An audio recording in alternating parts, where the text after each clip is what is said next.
कभी ना कभी हर पाप का हिसाब होता है, पर सवाल यह है, पाप का घड़ा आखिर कब भरता है? कितनी देर तक भगवान चुप रहते हैं और कब वो न्याय का दरवाजा खोलते हैं?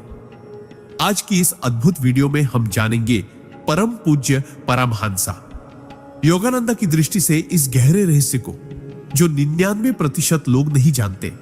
अगर आपने कभी जीवन में कोई ऐसा सवाल खुद से पूछा है जो आपके अंदर तक झकझोर दे, तो ये वीडियो आपके लिए है। और कमेंट करके हमें जरूर बताएं कि आप भारत के किस शहर से ये वीडियो देख रहे हैं, क्योंकि हमें जानकर बेहद खुशी होगी कि देश के किन किन कोनों से हमारे साथ आत्मिक जुड़ाव हो रहा है। सिद्धांत 1। पाप का घड़ा भरने की शुरुआत मन के छोटे से विकार से होती है। हर बड़ा पाप एक छोटे विचार से जन्म लेता है और यही सबसे अनदेखा सत्य है जिसे अधिकतर लोग समझ नहीं पाते। जब कोई व्यक्ति पहली बार झूठ बोलता है, पहली बार किसी का हक छीनता है या पहली बार किसी का दिल दुखाता है, तब वो सोचता है कि ये कोई बड़ी बात नहीं, लेकिन आत्मा जानती है कि ये एक बीज है जो समय के साथ पेड़ बनेगा। यही वह क्षण होता है जब पाप का घड़ा भरने की प्रक्रिया शुरू हो जाती है। परमहंसा योगानंद कहते हैं कि ईश्वर हमें तुरंत दंड नहीं देते, क्योंकि वो चाहते हैं कि हम सीखें, समझें और सुधरें। लेकिन जब बार बार चेतावनी के बाद भी आत्मा पाप की ओर बढ़ती जाती है, तो परमात्मा की सहनशीलता भी एक सीमा तक रहती है। घड़ा भरता है एक एक बूंद से। हर छल, हर स्वार्थ, हर लालच और हर असत्य की बूंद उस घड़े में जाती है। लोग अक्सर सोचते हैं कि मैं तो रोज ऐसा करता हूं, कुछ नहीं होता। लेकिन वे नहीं जानते कि ऊपर से कुछ दिखे या न दिखे, लेकिन आत्मा पर हर कर्म की छाप गहराई से बैठ जाती है। और एक दिन जब आखिरी बूंद गिरती है, तब न्याय की प्रचंड अग्नि भड़क उठती है। सिद्धांत 2। पाप के घड़े को भरने में समय लगता है, लेकिन उसका फटना पल भर में होता है। यह जीवन का सबसे रहस्यमय और अद्भुत नियम है कि हम जो भी गलत करते हैं उसका फल हमें तुरंत नहीं मिलता। यही कारण है कि मनुष्य अक्सर धोखा खा जाता है। वह सोचता है कि अगर अभी कोई विपत्ति नहीं आई तो शायद उसका पाप क्षमा हो गया या ईश्वर ने देखा ही नहीं। लेकिन वास्तव में परमात्मा हर कार्य का लेखा जोखा रखते हैं। बस वो धैर्य रखते हैं, क्योंकि उनका उद्देश्य दंड देना नहीं, आत्मा को सुधारना होता है। परमहंसा योगानंदा ने कहा था कि ब्रह्मांड की हर शक्ति हमें बार बार अवसर देती है कि हम पाप के मार्ग से लौट आए। लेकिन जब व्यक्ति चेतावनियों को अनसुना कर देता है, जब वो अपने घमंड, लालच और अहंकार में इतना अंधा हो जाता है कि उसे आत्मा की पुकार भी सुनाई नहीं देती, तब ईश्वर का धैर्य टूटता है और घड़ा जो सालों में भरता है वो एक ही क्षण में फट पड़ता है। परिणाम इतना भयंकर होता है कि वो व्यक्ति की पूरी जिंदगी हिला देता है। इसलिए जब जीवन में बार बार चेतावनी मिले तो उसे गंभीरता से लेना चाहिए, वरना पछताने का समय भी नहीं मिलेगा। सिद्धांत 3। पाप का घड़ा केवल बाहरी कर्मों से नहीं, बल्कि अंदर के विचारों से भी भरता है। अक्सर लोग यह मानते हैं कि जब तक उन्होंने किसी को नुकसान नहीं पहुंचाया, तब तक उन्होंने कोई पाप नहीं किया। लेकिन आध्यात्मिक दृष्टि से देखा जाए तो पाप केवल वह नहीं होता जो शरीर करता है, बल्कि वह भी होता है जो मन में जन्म लेता है। किसी के लिए ईर्ष्या पालना, किसी के लिए बुरा सोचना, मन ही मन किसी की असफलता की कामना करना, ये सब वो सूक्ष्म कर्म हैं जो धीरे धीरे आत्मा को कलुषित करते हैं और पाप के घड़े में अपना योगदान डालते हैं। परमहंसा योगानंदा कहते हैं कि आत्मा एक दर्पण की तरह होती है, जिसमें हमारे हर विचार की छवि उभरती है। यदि उस दर्पण पर लगातार नकारात्मकता की परछाइयां पड़ती रही, तो एक समय बाद वो धुंधला हो जाता है और व्यक्ति अपनी सच्चाई को देखना बंद कर देता है। यही वह स्थिति होती है जहां पाप भीतर ही भीतर अपना घर बना लेता है। समाज में भले ही हम सज्जन दिखे, लेकिन हमारे भीतर की नकारात्मकता ही असली घड़ा भर रही होती है। इसलिए बाहरी आचरण से ज्यादा जरूरी है आंतरिक शुद्धता, क्योंकि मनुष्य बाहर से नहीं, अंदर से गिरता है। सिद्धांत 4। जब पाप का घड़ा भरता है तो ईश्वर पहले संकेत देते हैं, दंड बाद में आता है। ईश्वर की न्याय व्यवस्था अत्यंत सूक्ष्म परंतु अत्यंत सटीक होती है। जब किसी व्यक्ति के जीवन में पाप का घड़ा धीरे धीरे भर रहा होता है तो परमात्मा कभी अचानक दंड नहीं देते। वे पहले चेतावनियां देते हैं, कभी किसी अपने के शब्दों से, कभी बार बार हो रही असफलताओं से, कभी बेमतलब की परेशानियों से और कभी मन के भीतर उठते बेचैन सवालों से। ये सब संकेत होते हैं कि आत्मा रास्ता भटक रही है और समय रहते उसे संभल जाना चाहिए। लेकिन अधिकतर लोग इन संकेतों को इत्तेफाक मानकर टाल देते हैं या फिर अपने अहंकार में उन्हें नजरअंदाज कर देते हैं। परमहंस योगानंद कहते हैं कि जब व्यक्ति चेतावनियों को गंभीरता से नहीं लेता तो वही चेतावनियां धीरे धीरे एक दिन तूफान बनकर जीवन में प्रवेश करती है और फिर जो कुछ भी होता है वह सिर्फ बाहर की टूटन नहीं होती, आत्मा की नींव हिल जाती है।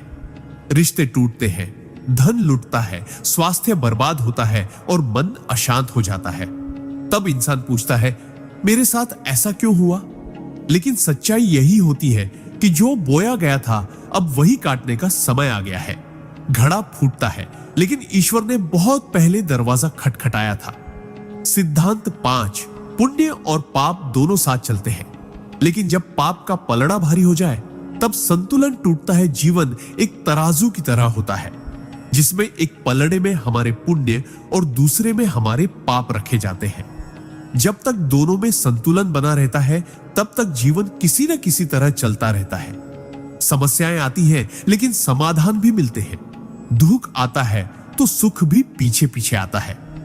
लेकिन जैसे ही हमारे कर्मों का पलड़ा एक ओर झुकने लगता है वैसे ही ब्रह्मांड की शक्ति उस असंतुलन को ठीक करने के लिए सक्रिय हो जाती है। परमहंस योगानंद बताते हैं कि हर शुभ कार्य, हर सच्ची भावना, हर क्षमा, हर सेवा पुण्य का बीज बोती है, जबकि स्वार्थ, हर छल, हर अन्याय पाप के खेमे में जाता है। कई बार लोग सोचते हैं कि वे पूजा पाठ कर रहे हैं, दान दे रहे हैं तो शायद उनका पाप मिट जाएगा। लेकिन अगर वही व्यक्ति भीतर से कड़वा, झूठा, लालची और ईर्ष्यालु है तो पुण्य के ऊपर पाप का भार बढ़ता ही चला जाता है। एक समय आता है जब पुण्य का प्रभाव पाप की मात्रा के नीचे दब जाता है और तब वह घड़ी आती है जब जीवन का संतुलन टूटता है। और जब संतुलन टूटता है तो केवल शरीर नहीं, आत्मा तक कांप जाती है। सिद्धांत 6, जब पाप का घड़ा फूटता है तो व्यक्ति केवल वर्तमान नहीं, अपना भविष्य भी खो देता है। पाप के परिणाम केवल उतने समय तक सीमित नहीं रहते जितना हम सोचते हैं। जब घड़ा फूटता है तो उसका प्रभाव सिर्फ आज पर नहीं, आने वाले कल पर भी पड़ता है। परमहंस योगानंद कहते हैं कि जब आत्मा बार बार अधर्म के मार्ग पर चलती है तो वह न केवल अपने वर्तमान जीवन को दूषित करती है बल्कि अपने भविष्य के रास्तों को भी अंधकारमय बना लेती है। कभी कभी ऐसा होता है कि व्यक्ति को लगता है मुझे तो अभी तक कोई सजा नहीं मिली तो आगे भी सब ठीक ही रहेगा, लेकिन वह नहीं जानता कि उसका भाग्य धीरे धीरे उस दिशा में बह रहा है जहां से लौटना मुश्किल होगा। जब पाप का घड़ा फूटता है तो उसकी लहरें सिर्फ एक व्यक्ति को नहीं, उसके पूरे परिवार, उसकी पीढ़ियों और उसके कर्मों की श्रृंखला को प्रभावित करती है। रिश्तों में दरारें, करियर में विफलता, मानसिक अस्थिरता, आत्मविश्वास की कमी, ये सब पाप के विस्फोट से उपजी वे अदृश्य चिंगारियां होती हैं जो जीवन को भीतर ही भीतर जलाती रहती है। इसलिए पाप को छोटा समझकर नजरअंदाज करना स्वयं के भविष्य से खिलवाड़ करने जैसा है। जो आज बोया गया है वह कल पेड़ बनकर तुम्हारा रास्ता रोक सकता है। सिद्धांत 7, पाप के घड़े को भरने से रोकने का एकमात्र उपाय है आत्मचिंतन और सच्चा पश्चाताप। मनुष्य के जीवन में सबसे बड़ी त्रासदी यह है कि वह अपने पापों को तब तक नहीं देखता जब तक उसका जीवन संकट में नहीं आ जाता। लेकिन परमात्मा की व्यवस्था में एक बेहद दयालु मार्ग हमेशा खुला रहता है, वह है आत्मचिंतन और सच्चा पश्चाताप। परमहंस योगानंद ने कहा था कि ईश्वर उन आत्माओं को विशेष कृपा देते हैं जो स्वयं को आईने में देखकर स्वीकार करती है कि हां, मुझसे गलती हुई है। यह स्वीकार करना कि हमने किसी को दुख पहुंचाया, किसी को छल लिया, किसी के साथ अन्याय किया, यह आत्मा की परिपक्वता का सबसे ऊंचा चरण है। आत्मचिंतन वह रोशनी है जो भीतर के अंधकार को दूर करती है और पश्चाताप वह जल है जो पाप की आग को ठंडा करता है। जब व्यक्ति सच्चे मन से पश्चाताप करता है, बिना बहाने बनाए, बिना दूसरों को दोष दिए, तब पाप के घड़े की गति धीमी पड़ जाती है। वह घड़ा जो फूटने को था वह थम सकता है, क्योंकि ईश्वर को हमारे कर्म से ज्यादा हमारी भावना दिखाई देती है। इसलिए जो व्यक्ति हर दिन रात को आंखें बंद करके अपने कर्मों की समीक्षा करता है और जिनमें सुधार की ईमानदार चाह है, उनके पाप क्षीण हो जाते हैं और जीवन एक नई दिशा में मुड़ सकता है।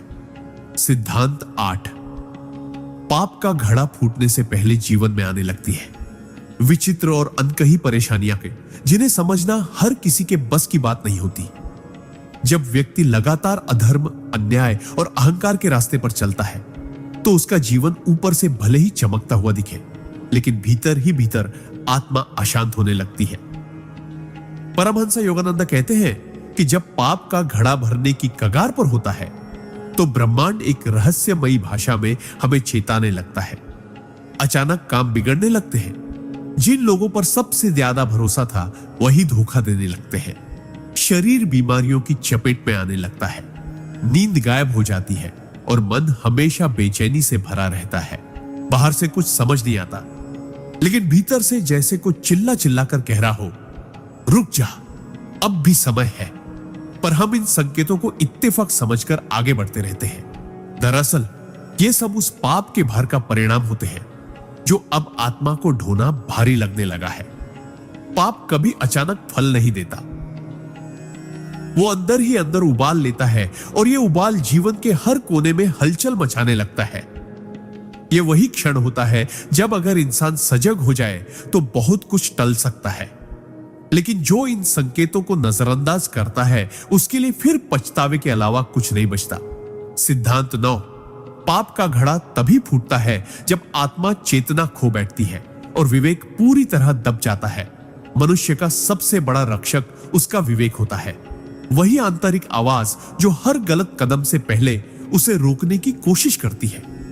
लेकिन जब कोई व्यक्ति लगातार उस आवाज को अनसुना करता है, जब वह अपने भीतर की सच्चाई को झुठलाना शुरू कर देता है, तब धीरे धीरे उसकी आत्मा की चेतना मरने लगती है। परमहंस योगानंद कहते हैं कि पाप का घड़ा सिर्फ बाहरी कर्मों से नहीं, बल्कि चेतना के पतन से फूटता है। प्रारंभ में व्यक्ति को अपराध बोध होता है, आत्मग्लानि होती है, लेकिन जैसे जैसे वह अपने गलत कार्यों को सही ठहराने लगता है, सब ऐसा करते हैं, मेरे पास और कोई विकल्प नहीं था, यह वक्त की मजबूरी थी, वैसे वैसे उसका विवेक दबता जाता है। और जब विवेक पूरी तरह दब जाता है, तब पाप सहज लगने लगता है। वह तब घृणा नहीं करता अपने अधर्म से, बल्कि गर्व करने लगता है। और यही आत्मा का पतन आरंभ हो जाता है। यही वह चरम बिंदु है जहां पाप का घड़ा फूटता है, क्योंकि अब आत्मा के पास चेतावनी सुनने की शक्ति ही नहीं बचती। परिणाम इतना विनाशकारी होता है कि व्यक्ति को वर्षों लग जाते हैं खुद को फिर से जोड़ने में, अगर वो जुड़ पाए तो। इसलिए आत्मा की आवाज को मरने मत दो, क्योंकि जहां विवेक समाप्त होता है, वहीं से विनाश शुरू हो जाता है। सिद्धांत 10। पाप का घड़ा एक दिन में नहीं भरता।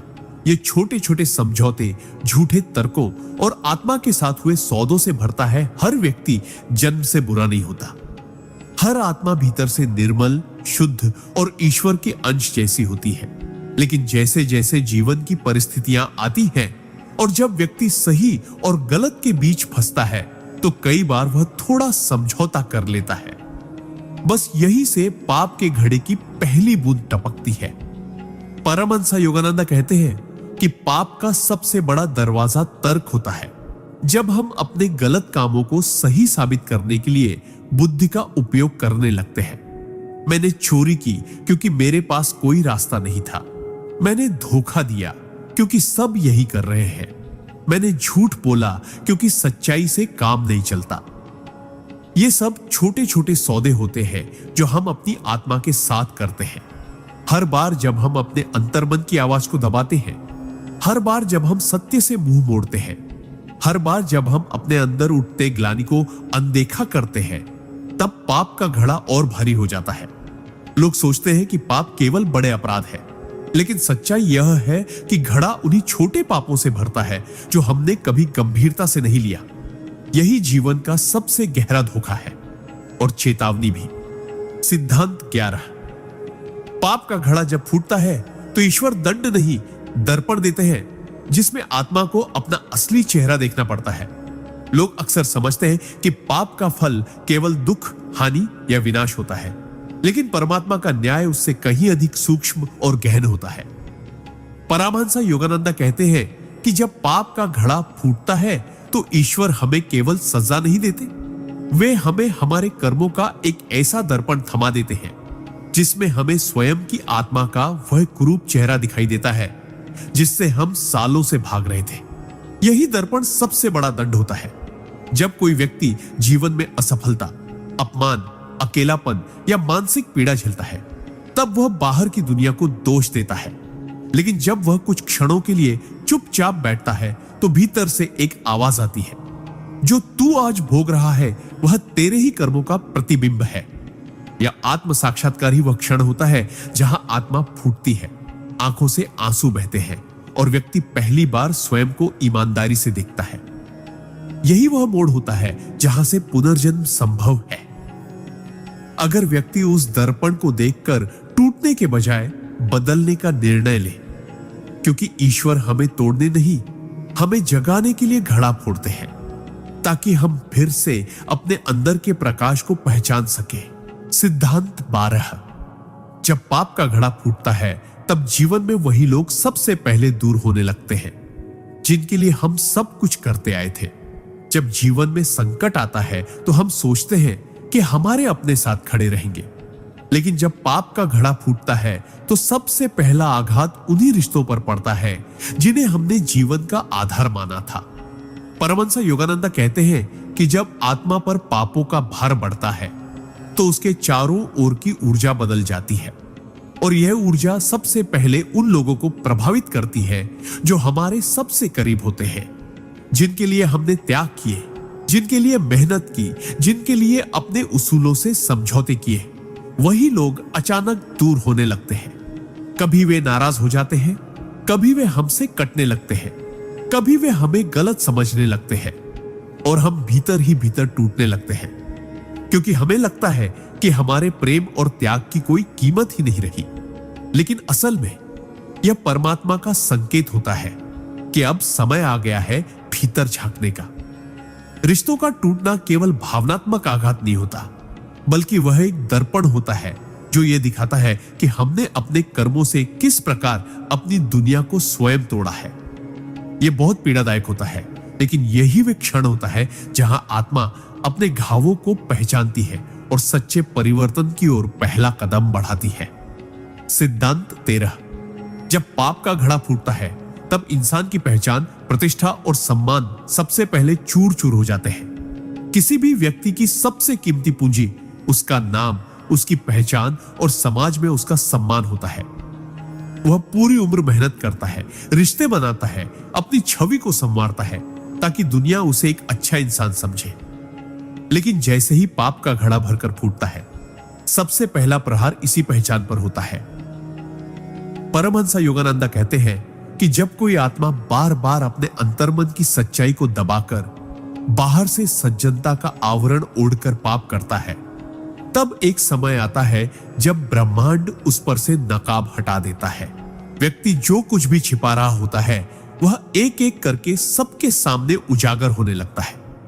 लोग बातें करने लगते हैं, पीठ पीछे अपमान होने लगता है। जिन लोगों ने कभी सराहा था वही उपेक्षा करने लगते हैं। यह सामाजिक पतन केवल बाहरी नहीं होता, बल्कि आत्मा की जड़ों तक हिलाकर रख देता है। व्यक्ति खुद को समाज में नग्न, अकेला और अपमानित महसूस करता है। लेकिन यही वह क्षण भी होता है जो हमें हमारे भीतर छिपे अहंकार से परिचित कराता है।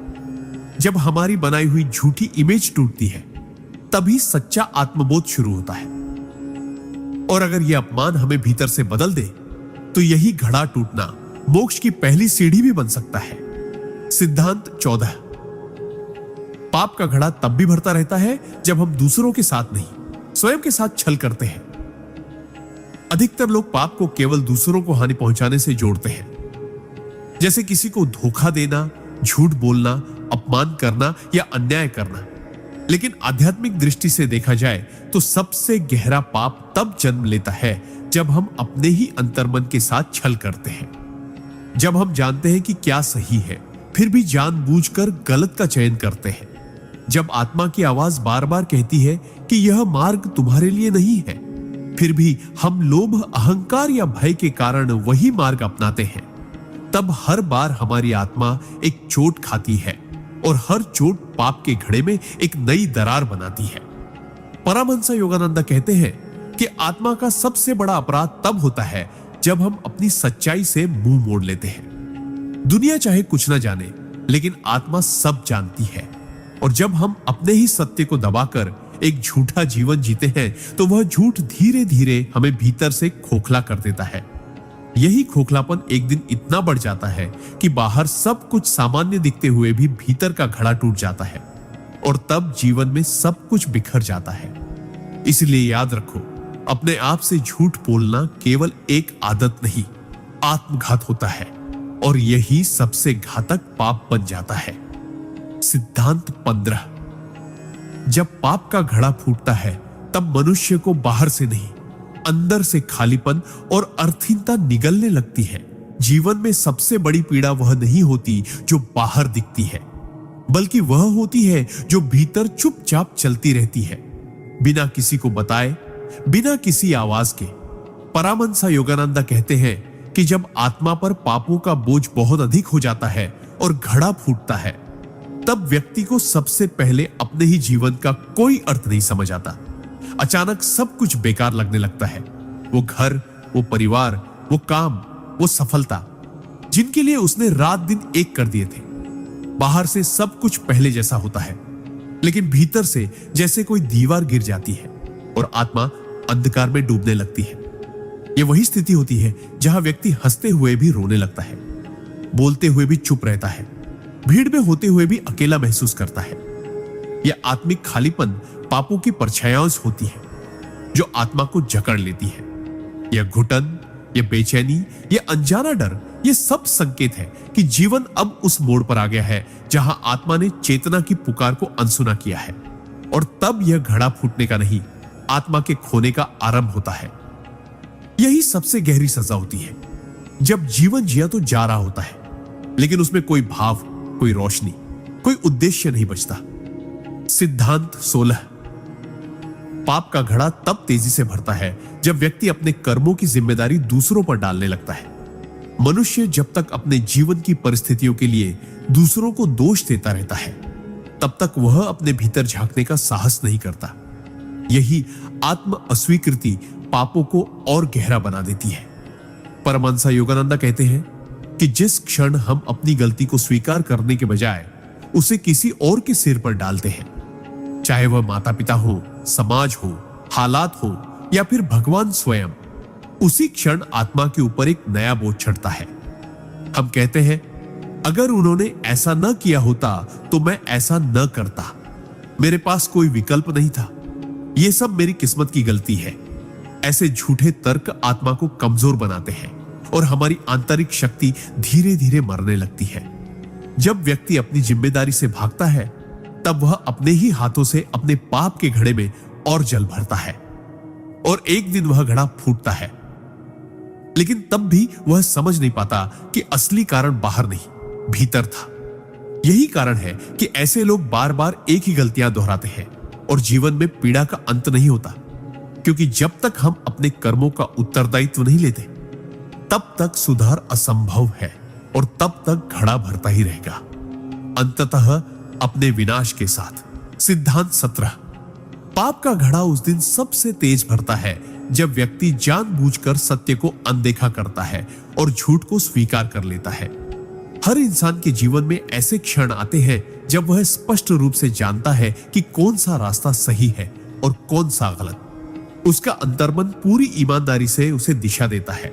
लेकिन जब वह केवल सुविधा, लाभ, डर या सामाजिक दबाव के कारण सच को दरकिनार कर देता है और झूठ का साथ देता है, तो वही क्षण पाप के घड़े को सबसे ज्यादा भरता है। परमहंस योगानंद कहते हैं कि जब व्यक्ति जानकर भी अंधकार को चुनता है, तब उसका कर्म सबसे भारी होता है, क्योंकि वह केवल एक गलती नहीं करता, वह आत्मा की चेतना को दबाने का प्रयास करता है। ऐसे लोग अक्सर अपने भीतर उठती सच्चाई की आवाज को शांति, प्रैक्टिकल सोच या समय की मांग कहकर चुप कराने की कोशिश करते हैं, लेकिन वह सच्चाई वहां मरती नहीं है। वह चुपचाप बैठकर देखती है कि कब तक यह आत्मा छल करती रहेगी, और फिर एक दिन जब झूठ की नींव पर खड़ी दुनिया ढहती है, तो व्यक्ति को समझ आता है कि उसका सबसे बड़ा पाप किसी को धोखा देना नहीं था, बल्कि अपने अंदर के सत्य को दबाना था। जब भीतर का सत्य दबता है तो बाहर का जीवन भटकने लगता है, और यही वह घड़ी होती है जब घड़ा फूटने को तैयार हो जाता है, और फिर कोई शक्ति उसे रोक नहीं सकती। सिद्धांत 18। पाप का घड़ा तब भी भरता है जब व्यक्ति मौन रहकर अधर्म का समर्थन करता है, क्योंकि चुप्पी भी एक कर्म है। बहुत से लोग सोचते हैं कि अगर उन्होंने कोई अन्याय नहीं किया, किसी को नुकसान नहीं पहुंचाया, तो वे पाप के भागीदार नहीं हैं। लेकिन आध्यात्मिक दृष्टि से यह सबसे बड़ा भ्रम है। परमहंस योगानंदा कहते हैं कि जब व्यक्ति किसी अधर्म, अन्याय या गलत कर्म को अपनी आंखों से देखता है और फिर भी चुप रहता है, तब उसकी चुप्पी भी एक सक्रिय कर्म बन जाती है, जो पाप के घड़े में एक और बूंद जोड़ती है। क्योंकि मौन केवल शब्दों की अनुपस्थिति नहीं है, यह एक स्थिति है जहां आत्मा ने सत्य के पक्ष में खड़े होने से इनकार कर दिया है। हम बहाने बनाते हैं, मुझे क्या लेना देना, मेरे बोलने से क्या फर्क पड़ेगा, मेरे चुप रहने से किसी का भला हो जाए। लेकिन यह आत्मा का पलायन है। जब सत्य के समय हम मौन हो जाते हैं, तब हम असत्य को स्थान दे रहे होते हैं, और यही मौन धीरे धीरे आत्मा की शक्ति को क्षीण करता है, विवेक को दबाता है, और अंततः हमारे पापों की गति को बढ़ा देता है। इसीलिए याद रखो, अधर्म के समय चुप रहना भी अधर्म के पक्ष में खड़े होना है। यह पाप उतना ही भारी होता है जितना कि स्वयं अन्याय करना, और जब घड़ा फूटता है तब ब्रह्मांड उस चुप्पी की कीमत भी ब्याज सहित वसूलता है। सिद्धांत 19। पाप का घड़ा केवल इस जन्म के कर्मों से नहीं, पिछले जन्मों के अधूरे कर्मों और संस्कारों से भी भरता है। हम अक्सर ये सोचते हैं कि जीवन में जो कुछ भी हमारे साथ हो रहा है वह केवल इस जन्म के कर्मों का परिणाम है, लेकिन आध्यात्मिक शास्त्रों और महापुरुषों की वाणी इस विचार को अधूरा मानती है। परमहंस योगानंदा स्पष्ट रूप से कहते हैं कि आत्मा एक लंबी यात्रा पर होती है, और हर जन्म में वह जो भी कर्म करती है, वे कर्म उसके सूक्ष्म शरीर में छप जाते हैं, जिन्हें संस्कार कहा जाता है। ये संस्कार अगला जीवन निर्धारित करते हैं और हमारे वर्तमान जीवन के अनुभवों को भी गहराई से प्रभावित करते हैं। कई बार हमें ऐसा लगता है कि हमने कोई पाप नहीं किया, फिर भी जीवन में दुख, कष्ट और बार बार बाधाएं क्यों आ रही है? इसका कारण वही पुराने जन्मों के अधूरे या भारी कर्म होते हैं, जिनकी गूंज अब सुनाई दे रही होती है। पाप का घड़ा अचानक नहीं फूटता, वह कई जन्मों की अधूरी कहानियों और दबे हुए अपराध बोध से भरता है। जब यह घड़ा फटता है तो हमें केवल इस जीवन की नहीं, कई जीवनों की जिम्मेदारी उठानी पड़ती है। इसलिए आत्मा को बार बार शुद्ध करना, ध्यान, सेवा और आत्ममंथन के माध्यम से अपने संस्कारों को हल्का करना ही सच्चा प्रायश्चित है। यही जीवन को मुक्ति की ओर ले जाने वाला मार्ग है। सिद्धांत 20। पाप का घड़ा फूटने से पहले व्यक्ति को बार बार जीवन में सब कुछ होते हुए भी खालीपन का अनुभव होने लगता है। यह अनुभव हर उस आत्मा को आता है जो भीतर से पापों के भार से दब रही होती है, परंतु बाहर से सब कुछ सामान्य दिखाने की कोशिश करती है। परमहंस योगानंदा कहते हैं कि आत्मा जब बार बार अपने सच्चे मार्ग से भटकती है और पाप के रास्ते पर अनजाने या जानबूझकर चलती है, तो एक समय आता है जब भौतिक सफलता, रिश्ते, संपत्ति, यश, सब कुछ होते हुए भी व्यक्ति को अपने जीवन में कोई आनंद नहीं मिलता। वह हंसता है पर भीतर रोता है। वह सबके बीच होता है पर भीतर खुद से कटा हुआ महसूस करता है। यह वह सूक्ष्म संकेत होता है कि आत्मा और उसकी सच्चाई के बीच की दूरी अब बहुत ज्यादा हो चुकी है।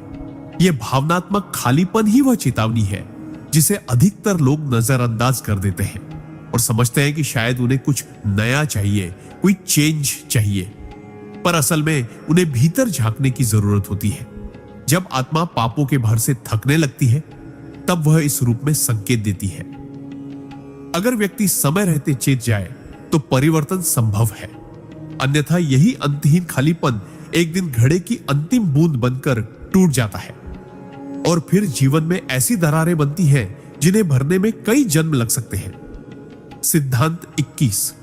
पाप का घड़ा तब और तीव्रता से भरने लगता है जब व्यक्ति अपने कर्मों के परिणाम को मजाक समझने लगता है। कर्म का सिद्धांत जितना सरल है उतना ही गहरा और अटल भी। लेकिन जब व्यक्ति बार बार अपने गलत कर्मों के बाद भी तुरंत परिणाम न देखकर यह मान बैठता है कि कुछ नहीं होगा, मैं बच गया, या कर्म और पाप ये सब तो बातें हैं, तब वह अज्ञान नहीं अहंकार की अवस्था में प्रवेश कर चुका होता है। परमहंस योगानंदा चेताते हैं कि जब आत्मा न्याय के सिद्धांत का उपहास करने लगे, तब वह परमात्मा की सबसे दयालु व्यवस्था को चुनौती दे रही होती है और यह चुनौती बहुत महंगी पड़ती है। व्यक्ति धीरे धीरे उन सीमाओं को लांघने लगता है जिन्हें ईश्वर ने चेतना की रक्षा के लिए बनाया था। वह जानबूझकर अधर्म करने लगता है क्योंकि उसे लगता है कि परिणाम तो दिख ही नहीं रहा। लेकिन कर्म का लेखा जोखा दृश्य नहीं, अदृश्य स्तर पर चलता है और जब हिसाब होता है तो वह ब्याज सहित होता है। पाप का घड़ा तभी नहीं फूटता जब आप गलती करते हैं, वह तब फूटता है जब आप गलती पर गर्व करने लगते हैं। यही गर्व, यही मजाक उड़ाना ईश्वरीय न्याय को सीधी चुनौती है और जब उत्तर आता है तो वह सिर्फ दंड नहीं होता, वह आत्मा की सबसे गहरी पुकार बन जाता है जिसे न कोई सुन पाता है न समझ पाता है। इसीलिए जब भी कोई व्यक्ति अपने कर्मों के परिणाम को मजाक में लेने लगे, समझ लो कि अब घड़ा भरने की गति दुगनी हो चुकी है। सिद्धांत 23। पाप का घड़ा तब सबसे भयंकर रूप में फूटता है जब व्यक्ति आध्यात्मिक ज्ञान होने के बावजूद भी पाप करता है। कर्म केवल कार्य का नहीं, चेतना का भी हिसाब रखता है। जब कोई व्यक्ति अज्ञानी होता है और भूलवश कोई पाप कर बैठता है, तो ब्रह्मांड उसके साथ दया का व्यवहार करता है क्योंकि उसकी आत्मा अब भी सीखने के मार्ग पर है। लेकिन जब कोई व्यक्ति शास्त्रों को जानता है, उपदेश सुन चुका है, साधना कर चुका है और फिर भी जानबूझकर पाप करता है, तब उसका पाप 100 गुना बढ़ जाता है। परमहंस योगानंदा कहते हैं कि आध्यात्मिक ज्ञान केवल सम्मान का कारण नहीं, उत्तरदायित्व का भार भी होता है। जो जानता है उससे अपेक्षा भी अधिक होती है। जब वह सत्य को पहचानने के बावजूद असत्य का मार्ग चुनता है, तब उसकी आत्मा पर दोहरा बोझ पड़ता है, एक तो कर्म का, दूसरा विवेक को दबाने का। ऐसे व्यक्तियों के लिए जब घड़ा फूटता है तो उसका प्रभाव केवल बाह्य जीवन तक सीमित नहीं रहता, वह आत्मा की जड़ों को हिलाकर रख देता है। साधना निष्प्रभ हो जाती है, शांति चली जाती है और भीतर ऐसी व्यथा जन्म लेती है जिसका कोई नाम नहीं होता। यह पीड़ा इसलिए भी अधिक होती है क्योंकि आत्मा जानती है कि उसने ईश्वर के दिए ज्ञान का अपमान किया है और यही अपमान ब्रह्मांड को मौन नहीं रहने देता। घड़ा फटता है और व्यक्ति को उस स्थिति में ला खड़ा करता है जहां उसे स्वयं से नजर मिलाना भी कठिन हो जाता है। यही चेतावनी है कि ज्ञान के साथ खेलना आग से खेलने के समान है, जो जलाता नहीं भस्म कर देता है। सिद्धांत 24। पाप का घड़ा तब सबसे गहराई से भरता है जब व्यक्ति अपने अहंकार में खुद को ही ईश्वर से बड़ा समझने लगता है। मनुष्य का पतन तब शुरू नहीं होता जब वह कोई पाप करता है, बल्कि तब होता है जब वह यह मानने लगता है कि वह जो भी कर रहा है वह सही है और उसे कोई देख नहीं रहा, कोई रोक नहीं सकता। यही वह अवस्था होती है जहां उसका अहंकार इतना बढ़ जाता है कि वह स्वयं को ही ईश्वर से श्रेष्ठ मानने लगता है।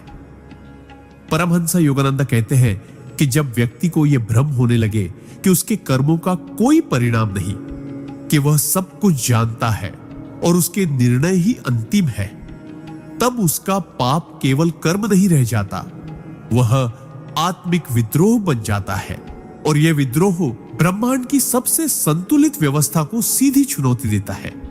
ऐसे व्यक्ति धर्म, नीति, प्रेम करुणा, इन सब का उपहास करने लगते हैं। वे दूसरों को नीचा दिखाकर स्वयं को ऊंचा मानते हैं और धीरे धीरे अपने ही बनाए हुए नकली सिंहासन पर बैठकर आत्मा को नष्ट करते हैं। लेकिन ईश्वर मौन रहते हैं, क्योंकि वे चाहते हैं कि व्यक्ति स्वयं उस अहंकार की ऊंचाई से गिरे और तब उसे समझ आए कि वह कितना खोखला हो चुका है। जब घड़ा फूटता है तो केवल दुख नहीं आता, पूरा जीवन चकनाचूर हो जाता है। यह वह प्रहार होता है जहां अहंकार राख बन जाता है और आत्मा पहली बार नम्र होकर सिर झुकाती है। यही वह क्षण होता है जहां विनाश की राख से पुनर्जन्म की चिंगारी जन्म ले सकती है, यदि व्यक्ति सच्चाई को स्वीकार कर पाए। सिद्धांत 25। पाप का घड़ा तब भी भरता रहता है जब व्यक्ति दूसरों की गलतियों पर तो कठोर होता है, लेकिन अपनी गलतियों को नजरअंदाज करता है। अहंकार का सबसे छिपा और खतरनाक रूप तब सामने आता है जब व्यक्ति दूसरों के पापों को देखकर उन्हें नीचा दिखाता है, ताना मारता है, उन्हें सुधारने की बात करता है, लेकिन अपने ही भीतर के दोषों को या तो स्वीकार नहीं करता या उन्हें छोटा समझकर टाल देता है। परमहंस योगानंद कहते हैं कि आत्मा का असली विकास तब शुरू होता है जब व्यक्ति अपनी कमियों को देखने का साहस करता है, न कि दूसरों की निंदा में समय बिताता है। लेकिन अधिकतर लोग उल्टा करते हैं, वे स्वयं को सही और बाकी सबको गलत मानने लगते हैं। यह आत्म अंधापन ही वह भाव है जो पाप के घड़े को चुपचाप भरता रहता है। जब कोई व्यक्ति किसी और की ईमानदारी पर शक करता है, किसी की गलती को बार बार याद दिलाता है और अपने भीतर उठती कड़वाहट, ईर्ष्या, कटाक्ष और असत्य को छोटी बातें कहकर नजरअंदाज करता है, तब वह स्वयं को ही धोखा दे रहा होता है। और जब यह ढोंग सालों तक चलता है, तब ब्रह्मांड वह घड़ी लाता है जहां यह मुखौटा गिरता है। तब व्यक्ति को न सिर्फ अपने पापों का बोझ झेलना पड़ता है, बल्कि उस दिखावे की सजा भी मिलती है जिसे उसने वर्षों तक सच्चाई का नाम दिया था। यही वह आंतरिक गिरावट है जहां आत्मा की आंख खुलती है, पर तब तक घड़ा टूट चुका होता है। सिद्धांत 26। पाप का घड़ा तब भी भरता है जब व्यक्ति भीतर से टूट चुका होता है, लेकिन बाहर सब ठीक है का झूठा मुखौटा ओढ़े रहता है। मनुष्य की सबसे बड़ी त्रासदी यह नहीं कि वह दुखी है, बल्कि यह है कि वह दुखी होकर भी उसे स्वीकार नहीं करता। वह भीतर से टूट रहा होता है, गल रहा होता है, पाप के बोझ से दबा होता है, लेकिन समाज, परिवार और दिखावे की दुनिया के सामने एक मुस्कान ओढ़ लेता है। मैं ठीक हूं, सब अच्छा चल रहा है, मैं मजबूत हूं। यही झूठ धीरे धीरे आत्मा को खोखला कर देता है। परमहंस योगानंद कहते हैं कि जब व्यक्ति सच्चाई से दूर जाने के लिए झूठे मुखौटे पहनता है, तो वह अपने भीतर की करुण पुकार को दबा देता है, और यह दमन ही पाप की अगली परत बन जाती है। आत्मा जो चाहती है उसे वह कहने नहीं देता, जो दर्द है उसे स्वीकार नहीं करता, पश्चाताप भीतर उमड़ रहा है उसे छुपा लेता है। लेकिन यह छुपाना कोई समाधान नहीं, बल्कि वह बोझ है जो हर दिन पाप के घड़े में और जल भरता है। एक समय आता है जब यह मुखौटा इतना भारी हो जाता है कि वह स्वयं व्यक्ति की पहचान को मिटा देता है, और तब सब घड़ा फूटता है। लेकिन तब टूटता हुआ इंसान न बाहर होता है न भीतर, वह बस एक छाया बनकर रह जाता है। इसलिए सच्चाई से भागो मत, क्योंकि स्वीकार करना ही मुक्ति की पहली सीढ़ी है, वरना घड़ा तब टूटेगा जब तुम खुद को खो चुके होगे। सिद्धांत 27। पाप का घड़ा तब भी भरता है जब व्यक्ति बार बार वही गलतियां और दोहराता है जिनके लिए उसने पहले ही पश्चाताप किया था। पश्चाताप तब सार्थक होता है जब उसके बाद परिवर्तन आता है। लेकिन अगर कोई व्यक्ति रोकर, ईश्वर से माफी मांगकर, अपने किए गए पापों का पछतावा करके भी दोबारा उसी रास्ते पर लौट जाता है, तो वह पश्चाताप नहीं बल्कि आत्मा के साथ किया गया सबसे बड़ा धोखा होता है। परमहंस योगानंद कहते हैं कि सच्चे पश्चाताप की पहचान यह नहीं कि व्यक्ति ने कितना रोया, बल्कि यह है कि उसने कितना खुद को बदला। लेकिन अधिकतर लोग अपने पापों से बचने के लिए कुछ समय के लिए धर्म, पूजा या क्षमा की आड़ लेते हैं, और जैसे ही भीतर हल्कापन महसूस होता है, वे फिर से उन्हीं इच्छाओं, उन्हीं झूठों, उन्हीं बुरी संगतों और उन्हीं स्वार्थों की ओर लौट जाते हैं। यह चक्र ही सबसे गहरा पाप बन जाता है, क्योंकि ईश्वर तुम्हारे अश्रु नहीं, तुम्हारे इरादों को देखते हैं। हर बार जब तुम पश्चाताप करते हुए भी वही गलती दोहराते हो, तो आत्मा के भीतर का विश्वास कमजोर होता जाता है, और जब आत्मा अपने ही ऊपर से विश्वास खो देती है, तब पाप का घड़ा बहुत तेजी से भरने लगता है। अंत में जब वह फूटता है, तो व्यक्ति को यह तक समझ नहीं आता कि उसने कहां गलती की, क्योंकि वह तो हर बार माफी तो मांगता रहा, लेकिन माफी केवल शब्द नहीं, संकल्प होती है। यदि संकल्प नहीं बदला, तो तुम हर बार उसी गड्ढे में गिरोगे, और एक दिन वही गड्ढा कब्र बन जाएगा। सिद्धांत 28। पाप का घड़ा तब भी भरता है जब व्यक्ति केवल अपने लिए जीने लगता है और दूसरों के दुख दर्द के प्रति संवेदनहीन हो जाता है। मनुष्य जब अपने जीवन को केवल अपने फायदे, सुख सुविधा और स्वार्थ की दृष्टि से देखने लगता है, तब वह धीरे धीरे एक ऐसे मानसिक और आत्मिक जाल में फंसने लगता है जो उसे दूसरों की पीड़ा से पूरी तरह काट देता है। यही संवेदनहीनता व अदृश्य पाप है जो धीरे धीरे आत्मा को कठोर बनाती है। परमहंस योगानंदा कहते हैं कि आत्मा की असली शक्ति करुणा में है, और जब यह करुणा मरने लगती है, तब पाप जन्म लेने लगता है। जब कोई व्यक्ति यह देखता है कि कोई दुखी है, असहाय है, अन्याय सह रहा है, लेकिन फिर भी वह मुड़कर नहीं देखता, क्योंकि उसे उससे कोई मतलब नहीं, तब वह निष्क्रिय होकर भी एक भारी पाप का बोझ अपने ऊपर ले रहा होता है। मुझे क्या लेना देना, मेरे पास समय नहीं है, हर कोई अपनी किस्मत लेकर आया है। ये विचार आत्मा को धीरे धीरे निर्जीव बना देते हैं। जीवन केवल स्वयं के लिए नहीं है, हम सब ब्रह्मांड के एक दूसरे से जुड़े हुए कण हैं। जब तुम किसी और के दुहक को नजरअंदाज करते हो, तो दरअसल तुम अपने भीतर के प्रकाश को नजरअंदाज करते हो, और यही वह अंधकार है जो हर दिन पाप के घड़े को थोड़ा और भर देता है, जब तक कि वह इतना भारी ना हो जाए कि तुम्हारा अपना जीवन ही उस बोझ से चकनाचूर ना हो जाए। इसलिए यदि तुम जीवित आत्मा हो, तो दूसरों के दुख को महसूस करो, वरना तुम्हारी चुप्पी ही तुम्हारे पतन की पहली सीढ़ी बन जाएगी। सिद्धांत 29। पाप का घड़ा तब भी भरता है जब व्यक्ति कृतघ्न हो जाता है और अपने जीवन में आए हुए शुभ कर्मों, संबंधों और अवसरों को नजरअंदाज करता है। कृतज्ञता केवल एक भावना नहीं है, यह आत्मा की विनम्रता का प्रमाण है। सिद्धांत 26। पाप का घड़ा तब भी भरता है जब व्यक्ति भीतर से टूट चुका होता है, लेकिन बाहर सब ठीक है, का झूठा मुखौटा ओढ़े रहता है। मनुष्य की सबसे बड़ी त्रासदी यह नहीं कि वह दुखी है, बल्कि यह है कि वह दुखी होकर भी उसे स्वीकार नहीं करता। वह भीतर से टूट रहा होता है, गल रहा होता है, पाप के बोझ से दबा होता है, लेकिन समाज, परिवार और दिखावे की दुनिया के सामने एक मुस्कान ओढ़ लेता है। मैं ठीक हूं, सब अच्छा चल रहा है, मैं मजबूत हूं। यही झूठ धीरे धीरे आत्मा को खोखला कर देता है।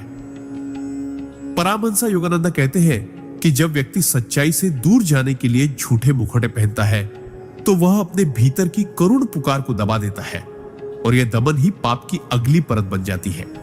आत्मा जो चाहती है उसे वह कहने नहीं देता, जो दर्द है उसे स्वीकार नहीं करता, पश्चाताप भीतर उमड़ रहा है उसे छुपा लेता है। लेकिन यह छुपाना कोई समाधान नहीं, बल्कि वह बोझ है जो हर दिन पाप के घड़े में और जल भरता है। एक समय आता है जब यह मुखौटा इतना भारी हो जाता है कि वह स्वयं व्यक्ति की पहचान को मिटा देता है, और तब घड़ा फूटता है। लेकिन तब टूटता हुआ इंसान न बाहर होता है न भीतर, वह बस एक छाया बनकर रह जाता है। इसलिए सच्चाई से भागो मत, क्योंकि स्वीकार करना ही मुक्ति की पहली सीढ़ी है, वरना घड़ा तब टूटेगा जब तुम खुद को खो चुके होगे। सिद्धांत 27। पाप का घड़ा तब भी भरता है जब व्यक्ति बार बार वही गलतियां दोहराता है जिनके लिए उसने पहले ही पश्चाताप किया था। पश्चाताप तब सार्थक होता है जब उसके बाद परिवर्तन आता है। लेकिन अगर कोई व्यक्ति रोकर, ईश्वर से माफी मांगकर, अपने किए गए पापों का पछतावा करके भी दोबारा उसी रास्ते पर लौट जाता है, तो वह पश्चाताप नहीं बल्कि आत्मा के साथ किया गया सबसे बड़ा धोखा होता है। परमहंस योगानंदा कहते हैं कि सच्चे पश्चाताप की पहचान यह नहीं कि व्यक्ति ने कितना रोया, बल्कि यह है कि उसने कितना खुद को बदला। लेकिन अधिकतर लोग अपने पापों से बचने के लिए कुछ समय के लिए धर्म, पूजा या क्षमा की आड़ लेते हैं, और जैसे ही भीतर हल्कापन महसूस होता है, वे फिर से उन्हीं इच्छाओं, उन्हीं झूठों, उन्हीं बुरी संगतों और उन्हीं स्वार्थों की ओर लौट जाते हैं। यह चक्र ही सबसे गहरा पाप बन जाता है, क्योंकि ईश्वर तुम्हारे अश्रु नहीं, तुम्हारे इरादों को देखते हैं। हर बार जब तुम पश्चाताप करते हुए भी वही गलती दोहराते हो, तो आत्मा के भीतर का विश्वास कमजोर होता जाता है, और जब आत्मा अपने ही ऊपर से विश्वास खो देती है, तब पाप का घड़ा बहुत तेजी से भरने लगता है। अंत में जब वह फूटता है, तो व्यक्ति को यह तक समझ नहीं आता कि उसने कहां गलती की, क्योंकि वह तो हर बार माफी तो मांगता रहा, लेकिन माफी केवल शब्द नहीं, संकल्प होती है। यदि संकल्प नहीं बदला, तो तुम हर बार उसी गड्ढे में गिरोगे, और एक दिन वही गड्ढा कब्र बन जाएगा। सिद्धांत 28।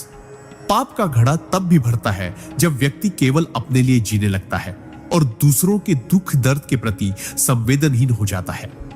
मनुष्य जब अपने जीवन को केवल अपने फायदे, सुख, सुविधा और स्वार्थ की दृष्टि से देखने लगता है, तब वह धीरे धीरे एक ऐसे मानसिक और आत्मिक जाल में फंसने लगता है जो उसे दूसरों की पीड़ा से पूरी तरह काट देता है। यही संवेदनहीनता वह अदृश्य पाप है जो धीरे धीरे आत्मा को कठोर बनाती है।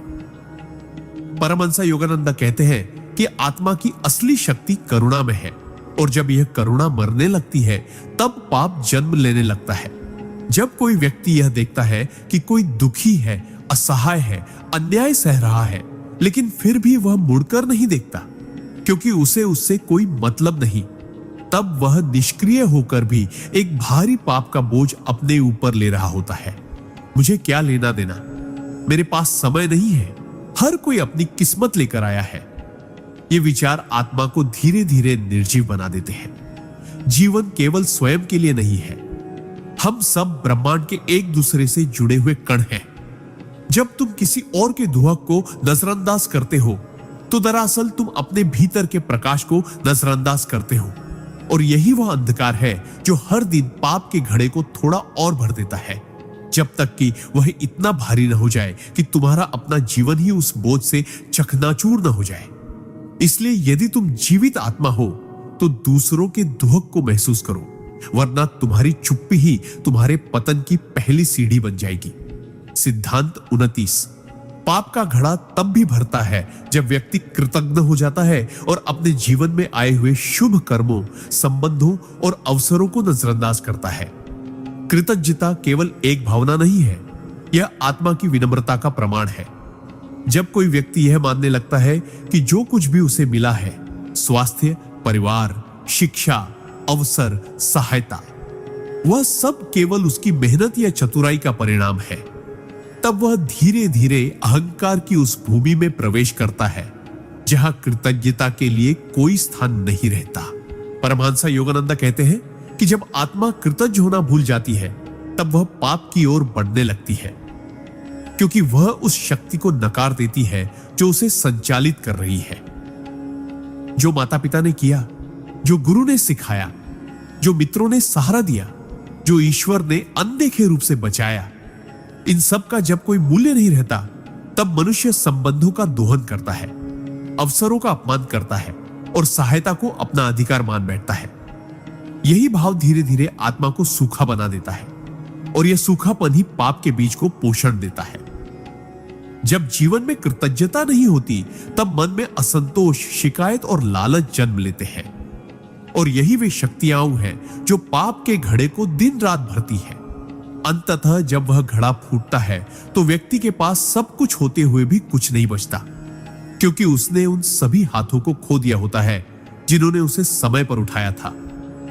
कृतज्ञता ही आत्मा की रक्षा करती है, और कृतज्ञता उसका सबसे मौन लेकिन घातक विनाश है। सिद्धांत 30। पाप का घड़ा तब भी भरता है जब व्यक्ति हर असफलता का कारण दूसरों को ठहराता है, लेकिन कभी स्वयं के भीतर नहीं झांकता। जब जीवन में कठिनाई आती है, रिश्ते बिगड़ते हैं, धन घटता है या सम्मान खोता है, तो सामान्य प्रवृत्ति यह होती है कि हम कारण बाहर ढूंढते हैं। मेरे माता पिता ने सही मार्गदर्शन नहीं दिया, मेरा साथी धोखेबाज निकला, संसार ने मुझे कभी समझा ही नहीं।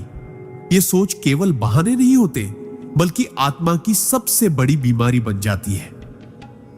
परमहंस योगानंद कहते हैं कि जब व्यक्ति बार बार अपने जीवन की विफलताओं के लिए दूसरों को जिम्मेदार ठहराता है, तब वह अपने आत्म साक्षात्कार के मार्ग को बंद कर देता है।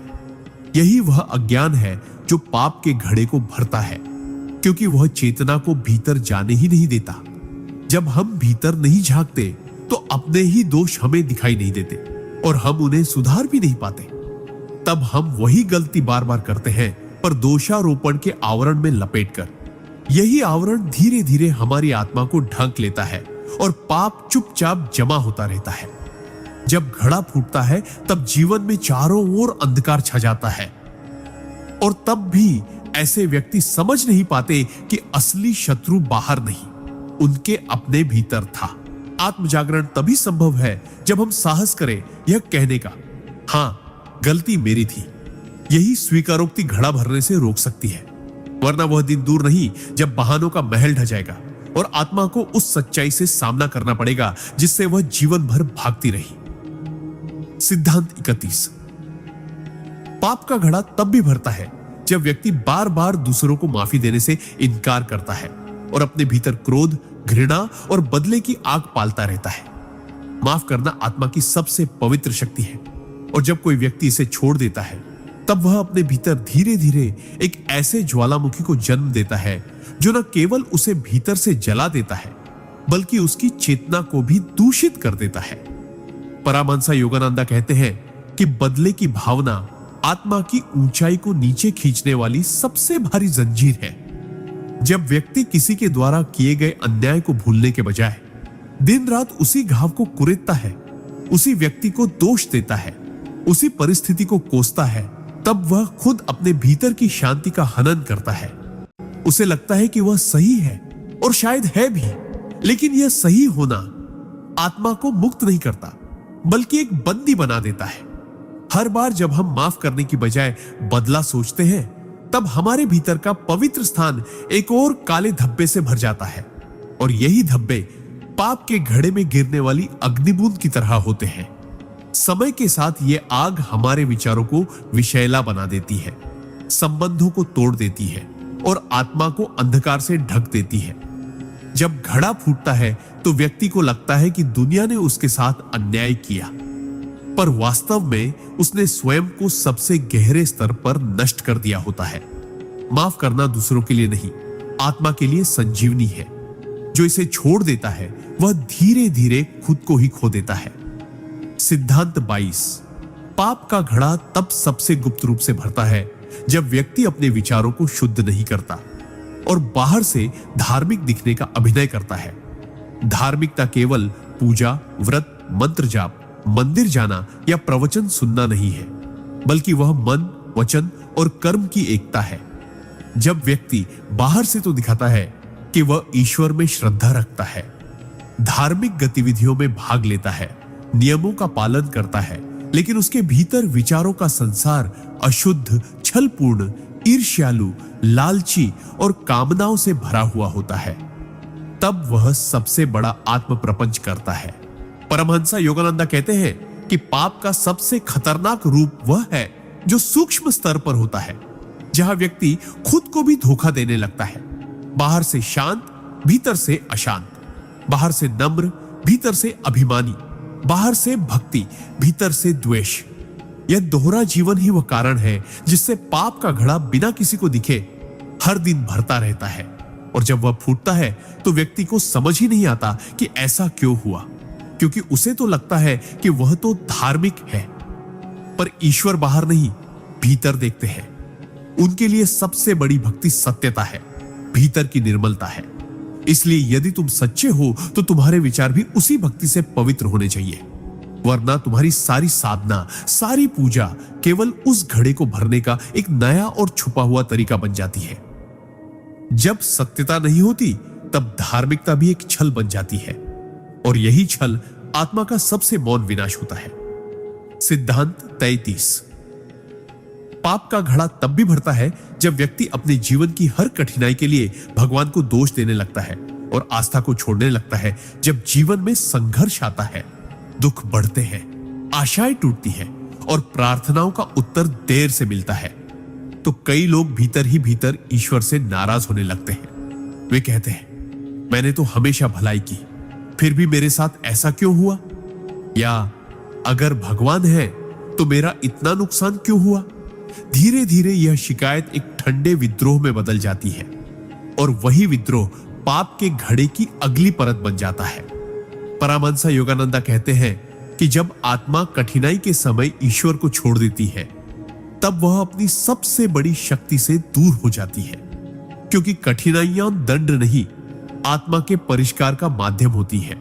लेकिन जब हम हर पीड़ा को सजा समझ लेते हैं और अपने भीतर सुधार के बजाय ईश्वर पर दोष मढ़ते हैं, तो हम भीतर ही भीतर एक ऐसा विष पनप पाते हैं जो न आस्था को रहने देता है, न शांति को। यही अंदर का टूटना पाप के घड़े को तेजी से भरता है, क्योंकि अब व्यक्ति खुद को पीड़ित मानकर हर गलत कर्म को सही ठहराने लगता है। और जब यह घड़ा फूटता है तो व्यक्ति न धर्म में रह पाता है, न संसार में। एक खालीपन, एक हताशा और एक टूटे हुए विश्वास के साथ भटकता रहता है। इसलिए जो भी हो, आस्था को मत छोड़ो। भगवान को दोष देने से पहले यह देखो कि क्या उन्होंने तुम्हें वो सब नहीं दिया जो तुम्हें अब तक संभालता रहा। जो आस्था में डटे रहते हैं वे ही घड़ा फूटने से पहले चेत जाते हैं, और जो छोड़ देते हैं उनके लिए वह टूटन अंतिम विनाश बन जाती है। सिद्धांत 34। पाप का घड़ा तब भी भरता है जब व्यक्ति दूसरों को बदलने की कोशिश में इतना व्यस्त हो जाता है कि खुद को सुधारने का समय ही नहीं देता। कई लोग जीवन भर यह सोचते रहते हैं कि अगर सामने वाला बदल जाए तो सब ठीक हो जाएगा। वे पति को बदलना चाहते हैं, पत्नी को, बच्चों को, समाज को, यहां तक कि दुनिया को। लेकिन सबसे बड़े पाप की शुरुआत वही होती है जहां व्यक्ति यह मान बैठता है कि वह स्वयं तो पूर्ण है और केवल दूसरे ही दोषी हैं। परमहंस योगानंदा कहते हैं कि जब ध्यान बाहर केंद्रित हो जाता है तो आत्मा का भीतर से जुड़ाव टूटने लगता है।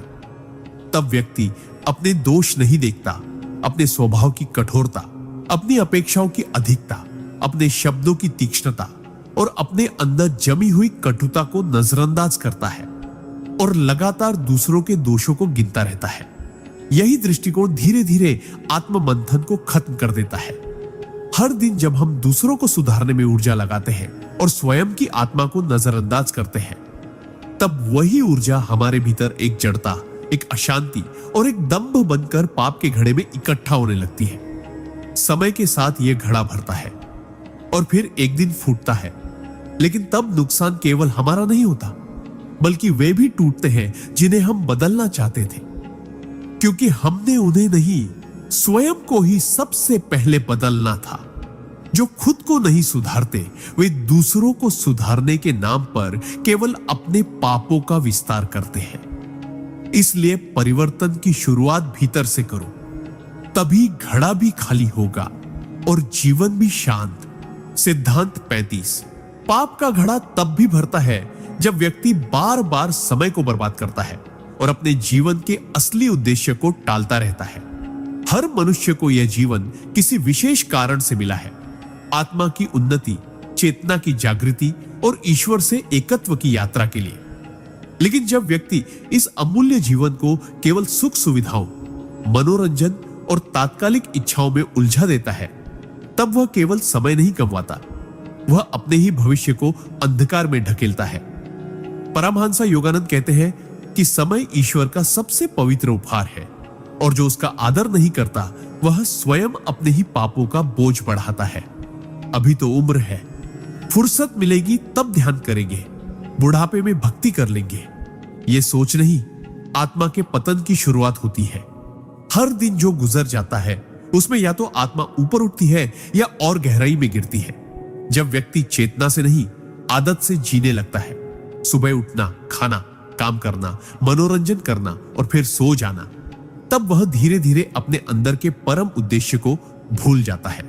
यही विस्मृति, यही टाल मटोल हर बीते दिन के साथ पाप के घड़े में एक अदृश्य बूंद बनकर गिरती जाती है। और जब घड़ा फूटता है तब व्यक्ति के पास पछताने के अलावा कुछ नहीं बचता, क्योंकि जो समय उसने गंवाया वह लौटता नहीं, और जो आत्मा उसने दबाई वह अब उसे पुकारना बंद कर देती है। इसीलिए चेतो, जीवन का हर क्षण एक अवसर है मुक्ति की ओर बढ़ने का।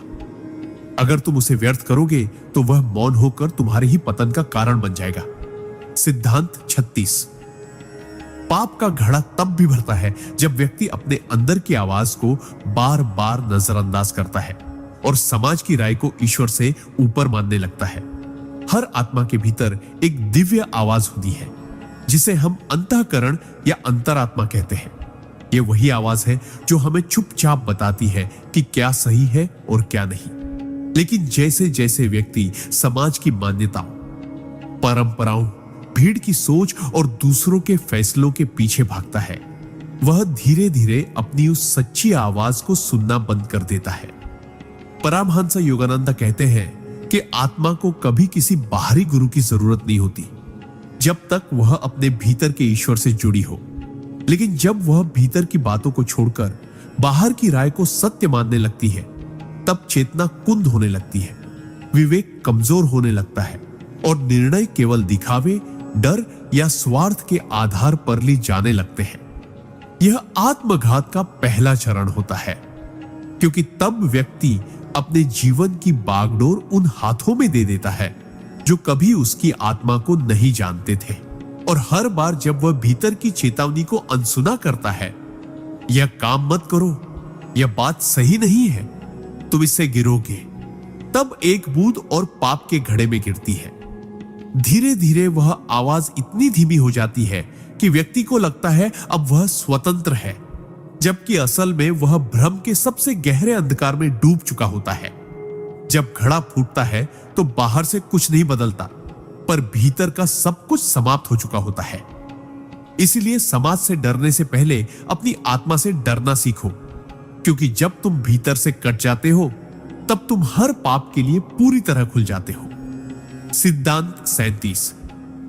पाप का घड़ा तब भी भरता है जब व्यक्ति दिखावे की दुनिया में इतना उलझ जाता है कि वह सत्य की खोज छोड़ देता है और केवल दिखने के लिए जीने लगता है। आज का युग सोशल मीडिया, दिखावा, नाम, छवि और बाहरी सफलता का युग है।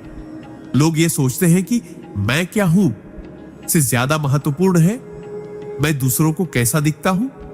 जब इंसान इस दिखावे के संसार में फंस जाता है तो उसकी प्राथमिकता केवल यह बन जाती है कि वह कैसा दिखाई दे रहा है, भले ही भीतर कितना भी खोखला क्यों ना हो। परमहंस योगानंद कहते हैं कि जब व्यक्ति आत्मा की सच्चाई को छोड़कर समाज की सराहना पाने के पीछे भागता है, तब वह हर दिन थोड़ा थोड़ा करके अपने भीतर के सत्य को मारता है। वह झूठी मुस्कान पहनता है, झूठे विचारों को फैलाता है, झूठी कहानियों से खुद को बड़ा दिखाता है और अंदर की पीड़ा को दबा देता है, ताकि लोग उसे सफल, सुंदर, धार्मिक या परिपूर्ण समझें। लेकिन यह सब केवल मुखौटा होता है, और हर बार जब वह इस मुखौटे को जिंदा रखने के लिए सच को दबाता है, आत्मा को कुचलता है और ईश्वर को भुलाता है, तब एक और बूंद पाप के घड़े में गिरती है। यह दिखावा इतना भारी हो जाता है कि व्यक्ति को खुद ही याद नहीं रहता कि उसका असली चेहरा कौन सा है। और जब घड़ा फूटता है तो जो टूटता है वह सिर्फ जीवन नहीं होता, वह पहचान होती है, अस्तित्व होता है, आत्मा होती है। इसलिए सच्चे बनो, भले ही लोग तुम्हें छोटा समझे, पर झूठे बनकर अगर तुम बड़े दिखे तो याद रखना तुम्हारा घड़ा बहुत तेजी से भर रहा है, और वह दिन दूर नहीं जब सब कुछ भर भरा कर गिर जाएगा। सिद्धांत 38। पाप का घड़ा तब भी भरता है जब व्यक्ति दूसरों की सफलता से प्रेरित होने की बजाय जलन, ईर्ष्या और तुलना की आग में जलने लगता है। जब कोई हमारे सामने तरक्की करता है, सुखी जीवन जीता है, सम्मान पाता है, या फिर वह पा लेता है जो हम अब तक नहीं पा सके, तो यह मनुष्य की स्वाभाविक प्रवृत्ति होती है कि वह तुलना करने लगे। लेकिन जब तुलना सकारात्मक प्रेरणा बनने के बजाय ईर्ष्या और हीन भावना का जड़ बन जाए, तब वह भीतर एक ऐसा पाप बो देती है जो चुपचाप आत्मा की शांति को नष्ट करता है। परमहंस योगानंद कहते हैं कि ईर्ष्या आत्मा को दीमक की तरह खाती है, यह बाहर से कुछ नहीं करती, पर भीतर से इंसान को खोखला कर देती है। ऐसे व्यक्ति दूसरों की खुशियों में खुश नहीं हो सकते, बल्कि उन्हें दुख तब होता है जब दूसरे आगे बढ़ते हैं। यही दुख धीरे धीरे द्वेष में बदलता है और फिर शुरू होता है गुप्त आलोचना, बुराई, ताने और मानसिक विष। व्यक्ति बाहर से भले शांत दिखे, लेकिन उसका मन हर समय दूसरों को गिराने या उनकी सफलता को कमतर साबित करने में लगा रहता है। यही भाव बार बार पाप के घड़े में गिरता है, क्योंकि यह भावना आत्मा को ऊपर उठने से रोकती है। और जब घड़ा फूटता है, तब व्यक्ति केवल दूसरों की सफलता देखकर ही टूटने लगता है।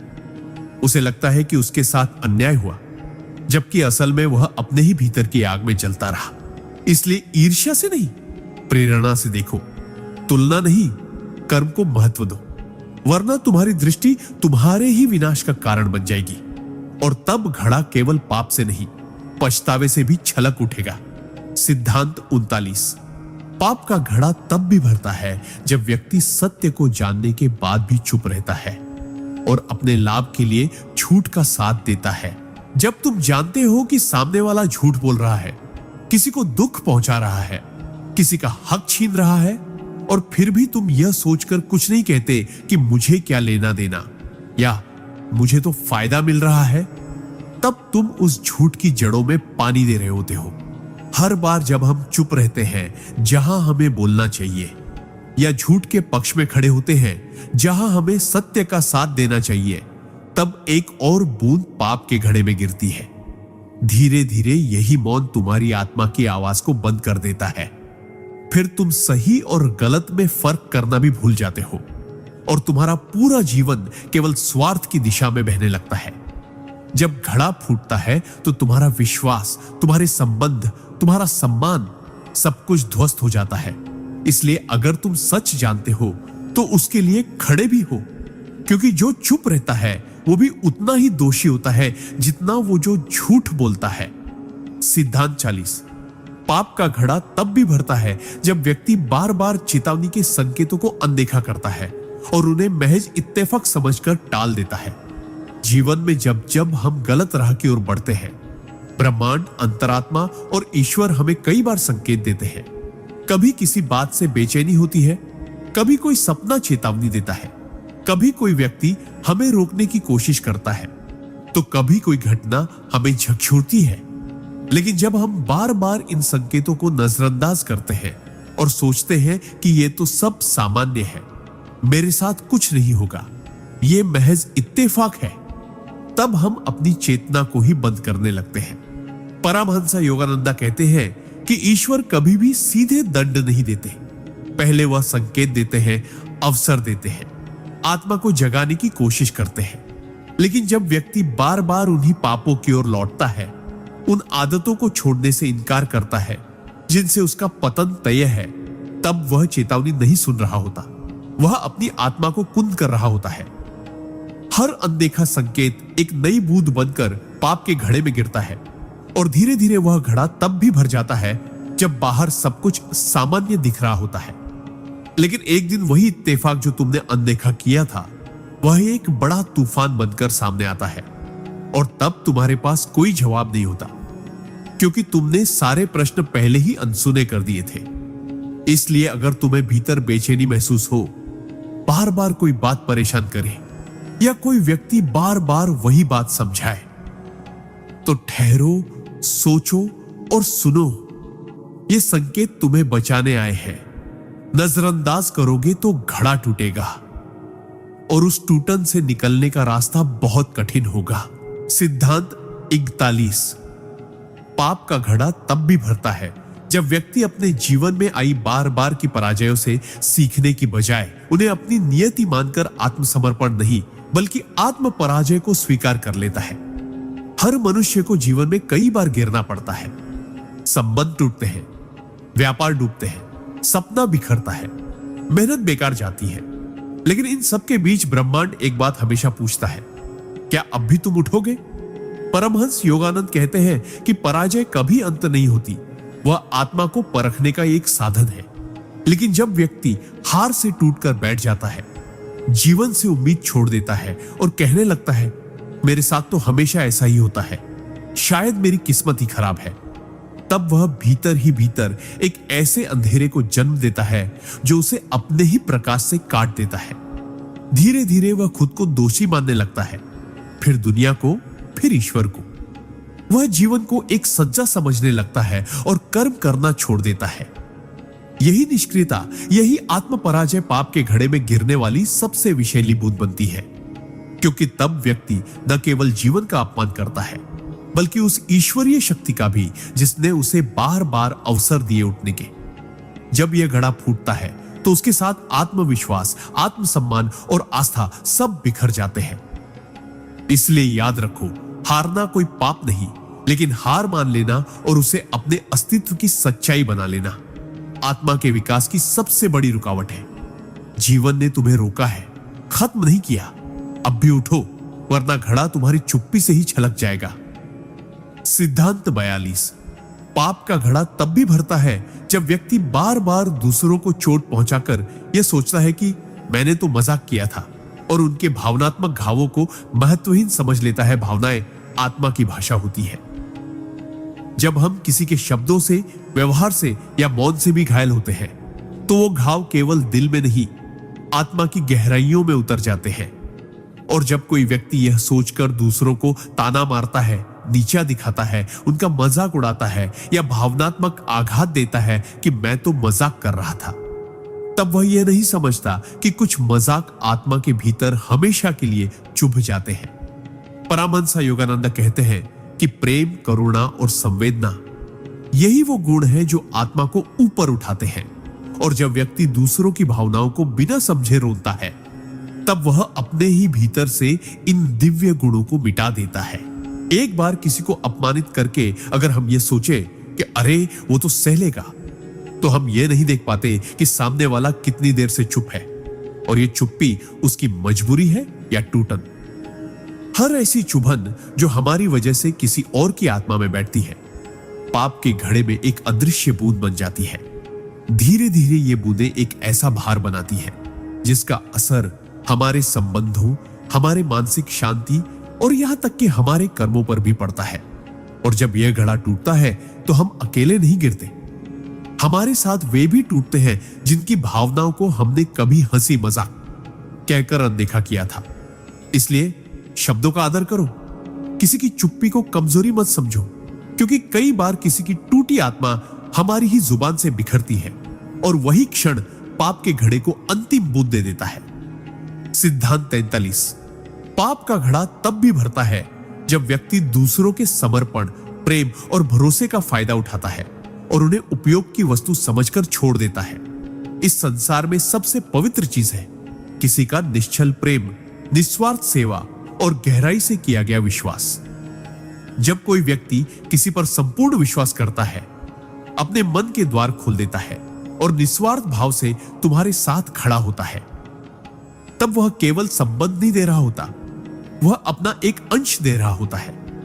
लेकिन जब हम उस विश्वास को हल्के में लेने लगते हैं, उसका उपयोग अपने स्वार्थ के लिए करने लगते हैं और समय आने पर उसे छोड़कर आगे बढ़ जाते हैं, तब हम सिर्फ एक रिश्ता नहीं तोड़ते, बल्कि एक आत्मा को भीतर से चकनाचूर कर देते हैं।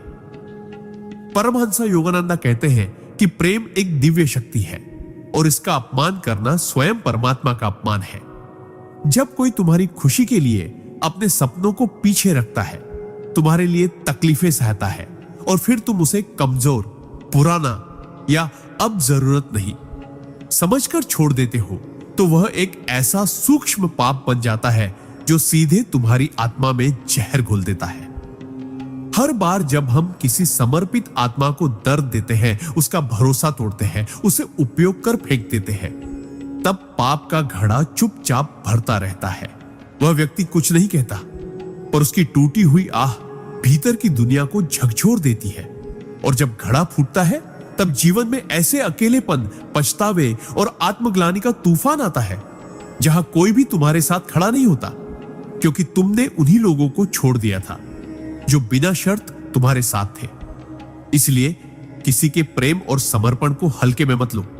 यह अवसर नहीं, ईश्वरीय परीक्षा होती है, और जिसे तुमने आज जरूरी नहीं समझा, वही कल तुम्हारा सबसे बड़ा अधूरापन बन सकता है। सिद्धांत 44।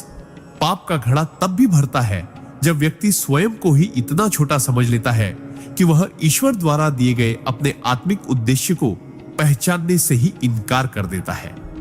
हर आत्मा इस धरती पर किसी न किसी कारण से आई है, कोई संयोग नहीं होता। लेकिन जब व्यक्ति बार बार अपने बारे में हीन भावना पालता है, मैं तो कुछ नहीं कर सकता, मुझ में कोई विशेषता नहीं, ईश्वर मुझे क्यों चुनेंगे, तब वह केवल खुद को नहीं बल्कि उस ईश्वरीय योजना को भी ठुकरा देता है जो उसके जीवन के माध्यम से कुछ बड़ा रचने वाली थी। परमहंस योगानंद कहते हैं कि आत्मा अनंत सामर्थ्य की वाहक होती है, लेकिन जब वह स्वयं को सीमित मानने लगती है तब वही विश्वासहीनता धीरे धीरे पाप का रूप लेने लगती है। यह पाप कोई बाहरी नहीं बल्कि सबसे सूक्ष्म और घातक होता है, क्योंकि इसमें व्यक्ति ईश्वर की दी हुई शक्तियों को दबा देता है, आत्मा की आवाज को अनसुना करता है और जीवन के उद्देश्य को टालता ही नहीं, भूल जाता है। जब व्यक्ति स्वयं से भागता है, आत्मबल को नजरअंदाज करता है और दूसरों से तुलना करके अपने अस्तित्व को तुच्छ मान लेता है, तब यह आत्मा के प्रति अन्याय होता है। यही अन्याय रोज पाप के घड़े में एक अदृश्य बूंद बनकर गिरता है।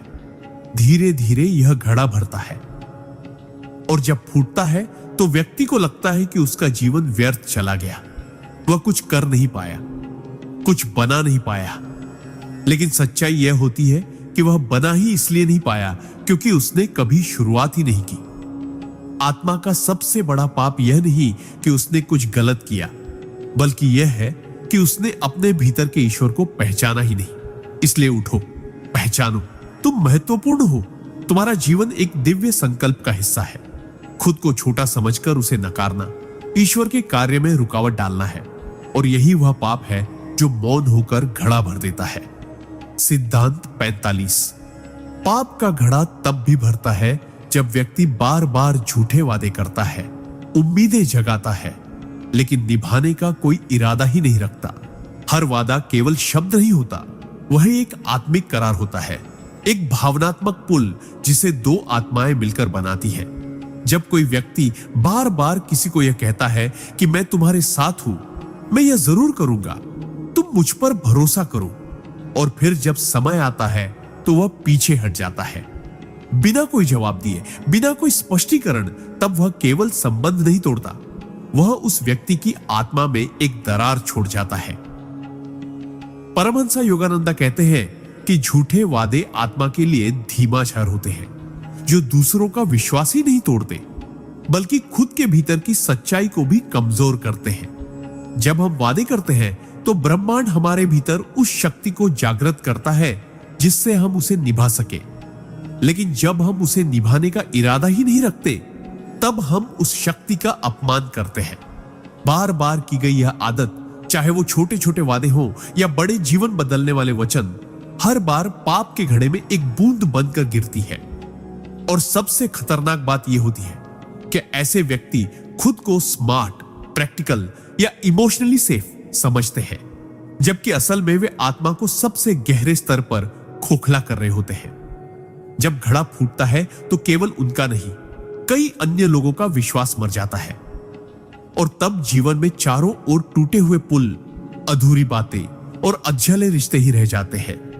इसीलिए वचन दो तो सोच कर दो, और अगर दिया है तो पूरे जीवन भी लगाना पड़े। निभाओ, क्योंकि हर अधूरा वादा केवल शब्द नहीं, एक और अदृश्य पाप होता है जो घड़ा भरने के लिए पर्याप्त होता है। सिद्धांत 46। पाप का घड़ा तब भी भरता है जब व्यक्ति बार बार उन कामों को टालता है जिन्हें वह जानता है कि करना उसके आत्मिक उत्थान के लिए आवश्यक है। हर दिन, हर क्षण आत्मा हमें भीतर से पुकारती है, ध्यान कर लो, प्रार्थना कर लो, आज सत्संग सुन लो, थोड़ी देर एकांत में बैठो, यह पुस्तक पढ़ो जो तुम्हें अंदर से बदल सकती है। लेकिन हम क्या करते हैं? हम कहते हैं कल से शुरू करूंगा, थोड़ा समय नहीं है, अभी मूड नहीं है, अब नहीं तो बाद में कर लूंगा। और यही बाद में का भ्रम आत्मा को सबसे ज्यादा नुकसान देता है। परमहंस योगानंद ने स्पष्ट कहा है कि आत्मा की पुकार को बार बार अनसुना करना, ईश्वर द्वारा दिए गए अवसरों को लात मारना है। जब तुम बार बार टालते हो, आत्मचिंतन, साधना, सच्चे कर्म, क्षमा मांगना, सच्चाई को स्वीकारना, तो तुम पाप नहीं कर रहे हो, लेकिन पाप के घड़े में एक एक करके अदृश्य बूंदें जरूर गिरा रहे हो। ये वे पाप होते हैं जिन्हें कोई देख नहीं पाता, लेकिन ब्रह्मांड गिनता है। हर टाली गई साधना एक अवसर की हत्या है। हर छोड़ा गया सत्संग एक ज्योति के बुझने जैसा है। जब यह टालमटोल आदत बन जाती है तो आत्मा सुस्त हो जाती है और धीरे धीरे हम वही बन जाते हैं जो हम कभी नहीं बनना चाहते थे। फिर एक दिन जब जीवन में तूफान आता है और घड़ा फूटता है, तब हम कहते हैं, काश मैंने पहले शुरू किया होता, काश मैंने ध्यान दिया होता। लेकिन तब बहुत देर हो चुकी होती है। इसलिए याद रखो, जो जरूरी है उसे आज और अभी करो। आत्मा कल की प्रतीक्षा नहीं करती और पाप का घड़ा भी तुम्हारी देर का ही इंतजार कर रहा होता है।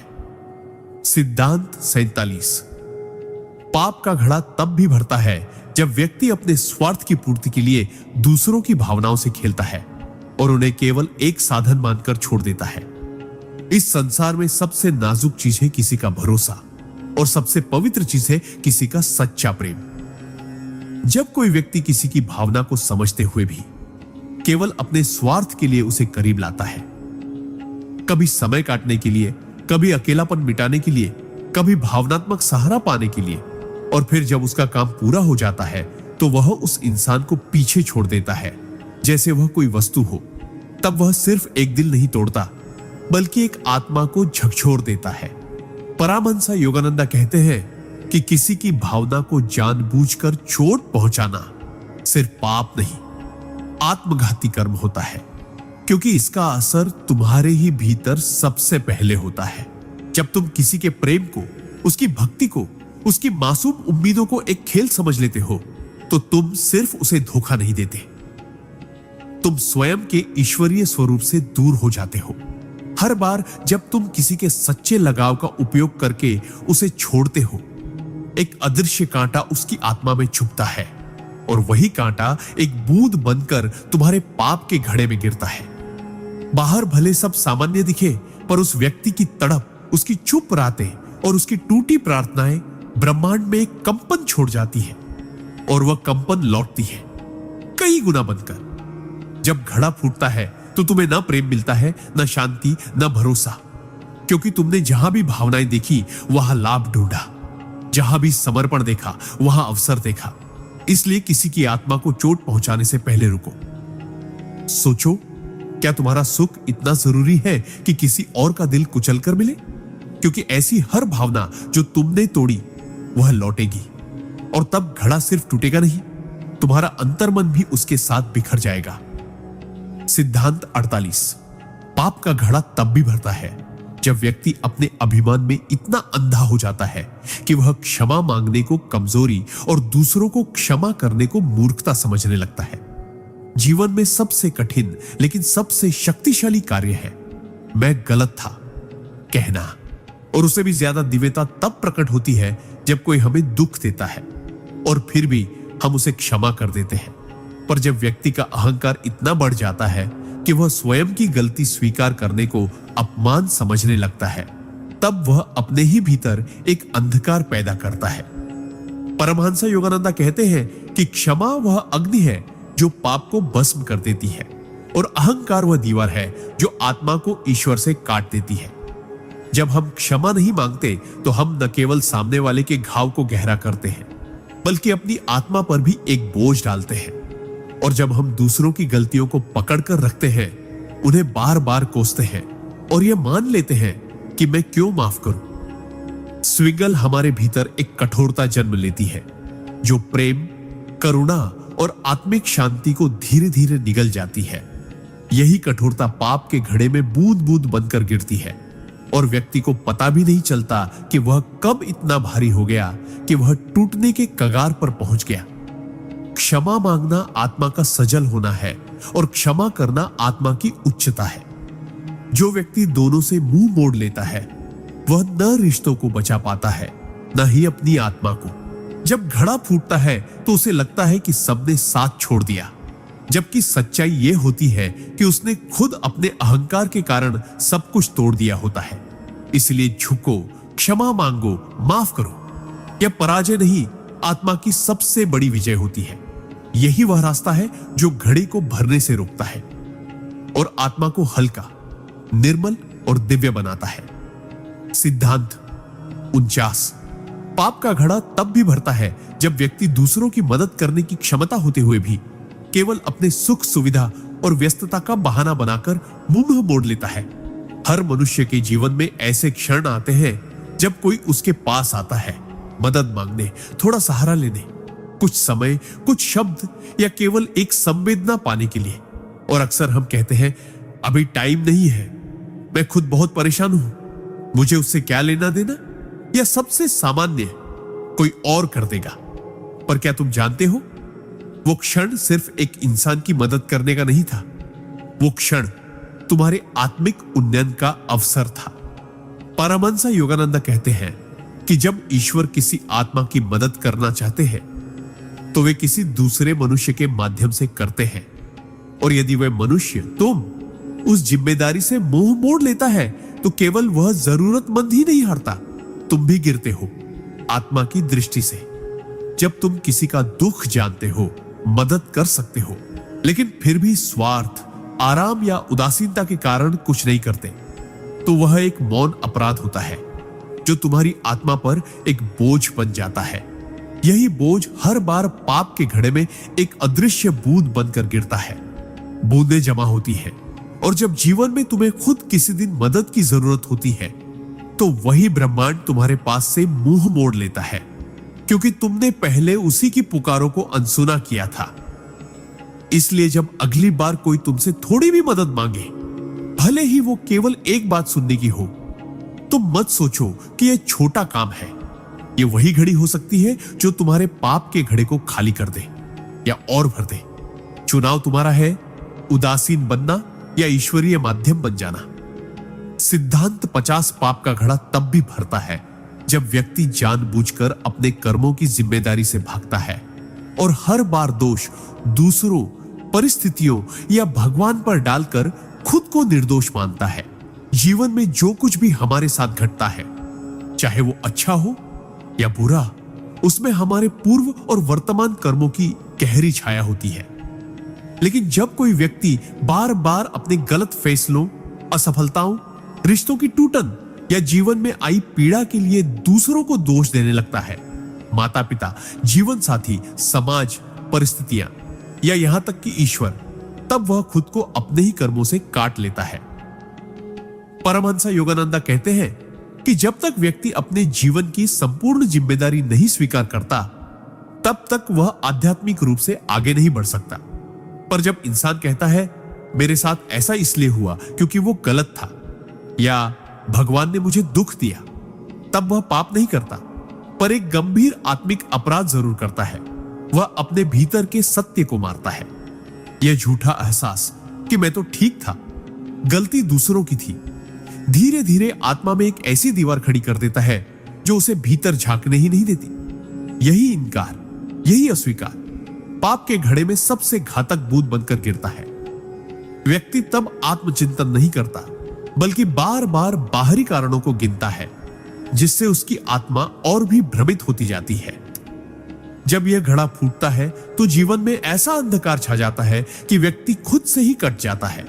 उसे लगता है, कोई मेरी बात नहीं समझता, कोई मेरा साथ नहीं देता। लेकिन सच्चाई यह होती है कि वह स्वयं ही अपने सत्य से दूर चला गया होता है। इसलिए अपने कर्मों की संपूर्ण जिम्मेदारी लो, चाहे वो जैसे भी हो। यही पहला कदम होता है आत्मा के शुद्धिकरण का, और यही एकमात्र उपाय है उस घड़े को भरने से रोकने का। क्योंकि जब तुम अपनी गलतियों को स्वीकार करते हो, तभी तुम अपने भाग्य को बदल सकते हो, वरना पाप का घड़ा तुमसे पहले भर जाएगा और तब पछतावे का कोई अर्थ नहीं बचेगा।